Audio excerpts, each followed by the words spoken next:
Parliament, they often that Nkosi Mangosuthu Buthelezi pulls you, been pulling your jacket, and he tries to make you sit down. What's going on? He has never done that to me. Oh, well, other people in the EFF, but he's always trying to He won't do that to me. But what does he want you to do?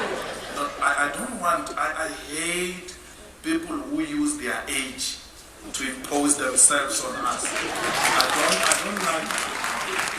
No one, no elder, no young person will ever pull me. You ought to win me through superior logic and not through age. So he stands up there all the time to call the opposition to order, and I told the EFF that one day I'm going to take him on that. He stands up to call the EFF to order, and he does that to the DA, but he never does that to the ANC. And the ANC people, half the time they are misbehaving in that parliament. As an elder, if he wants to be treated as an elder and not a politician, he must stop taking side. So he must prevail over all of us. Otherwise, if he becomes partisan, then he wants to become a role player in a political environment, and we shall engage as equal and as professionals. So he has never done that. I mean, I don't know if he has pulled Floyd. Next to me is Floyd. But I see him more often rising to call people to order. The other time was calling the chief whip of the DA to order and saying, hey, you don't say what to me, you're missing apartheid, and trying to sound radical like that, just to impress the ANC. So talking about the ANC, they have people who are senior in government who you used to treat as your elders. You did treat them as your heroes. In the case of President Jacob Zuma, you were very passionate in your defense for him. You know, I've over-explained the issue of killing for Zuma to you and to everybody else, that I've never literally meant that I will kill for Zuma. All I said was a commitment to the cause. I supported Zuma, and I still don't regret supporting him to be president of the ANC against President Mbeki. Not because President Mbeki was a bad president. President Mbeki was going to compromise the constitution of the Republic of South Africa because he wanted to go for a third term as a president of the ANC, and he had two-thirds majority in parliament, and the possibility was such that they were going to amend the constitution of the Republic to give him a third term. So my loyalty has always been with the constitution of the Republic of South Africa more than political parties and individuals. And we said we needed to stop this smart guy. Smart as he is, we cannot choose his smartness over the constitution. And then we looked around to say, who can challenge President Mbeki, who's almost ready to compromise the constitution? They all went under the table. And then this one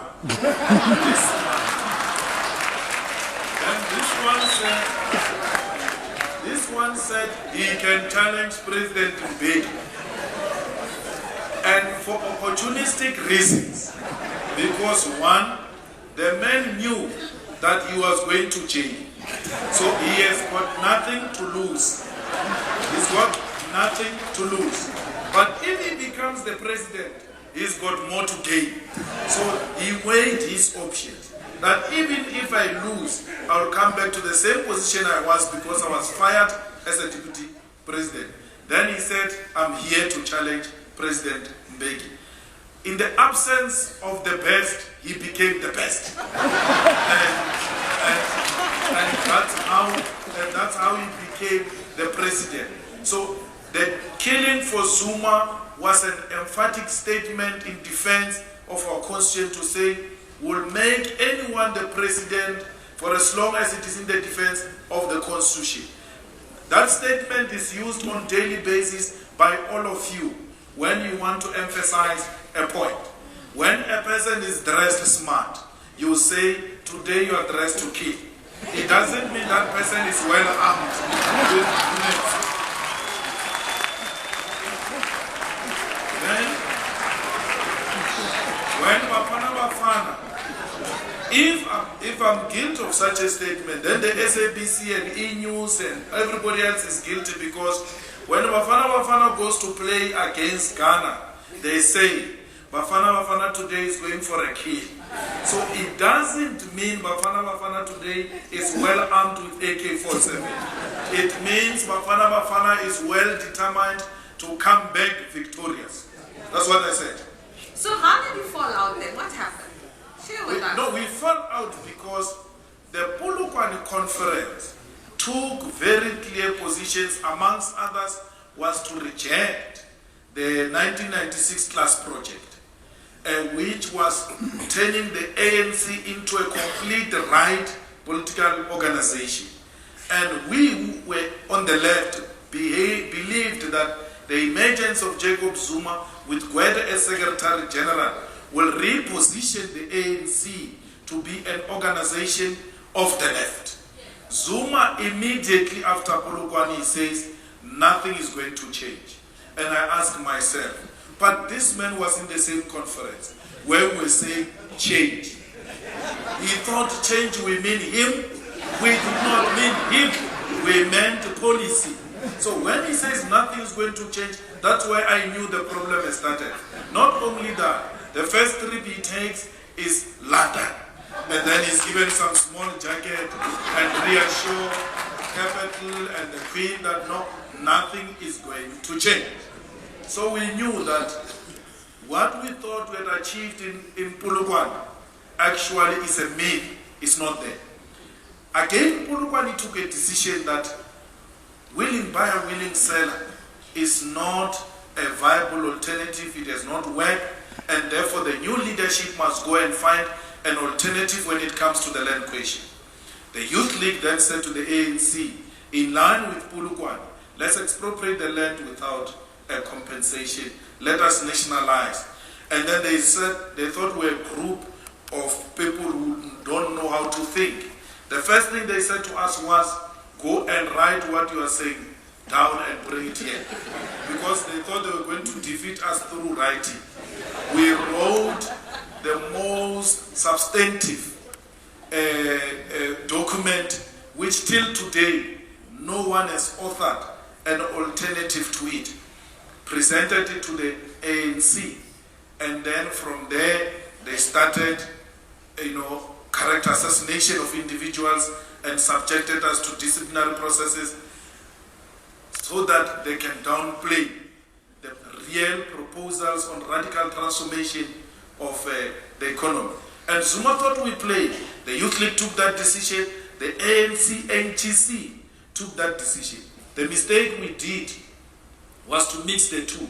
We said, this is the program of action, and we need the leadership that is committed to implement this program of action, and Zuma is not such a leader who can carry forward this struggle. And we told him that. We said, we don't think you are a better person to carry this agenda forward. And secondly, by the way, we agreed that you must serve one term. So we mixed the two, because on the other ones he didn't have capacity to argue with us. Then he came to the leadership question and realized these people are going to remove me. And the best option is to remove them before they remove me. That's how I fell out of favor with him. I was not saying anything bad to him. I was saying to him, we agreed on one term. And then secondly, I don't think you are capable of driving an agenda for radical economic transformation. So there is nothing personal between me and Sholozi. We've never been close like that with Zuma. Media can exaggerate. I don't know Nkandla. I've never been to Nkandla in Zuma's house. But the impression is created that we are so close to an extent that I even have a plate at Nkandla. I never had a plate at Nkandla. And I've been to Zuma's house twice or three times. This one here at the one that... Forest Town, the one that woman of Mpumalanga bought for him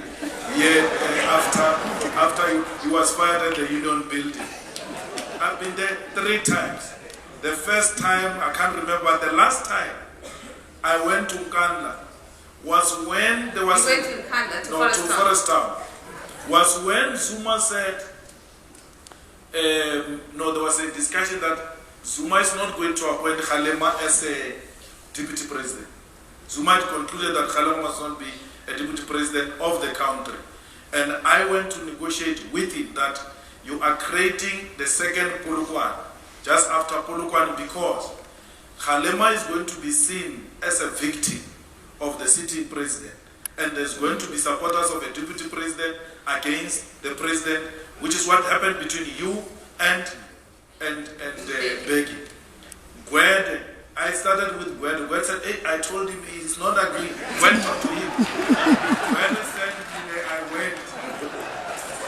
The second time, it's when I went to negotiate for the former Youth League members to be in the cabinet. Malusi, Balula, Nati. So they're there because of you? No, we went to present a list. I wouldn't say they are there because of us, but I went to present a list sent by the Youth League to come and talk to the president to include in the cabinet former Youth League leaders, including Tandi. And Zuma said he wants Mbalula to remain in organizing, because there is a view that Mbalula must be the Secretary General of the ANC. When I came with the story that Mbalula must be Secretary General of the ANC, I was told by Zuma that Mbalula must be the Secretary General of the ANC.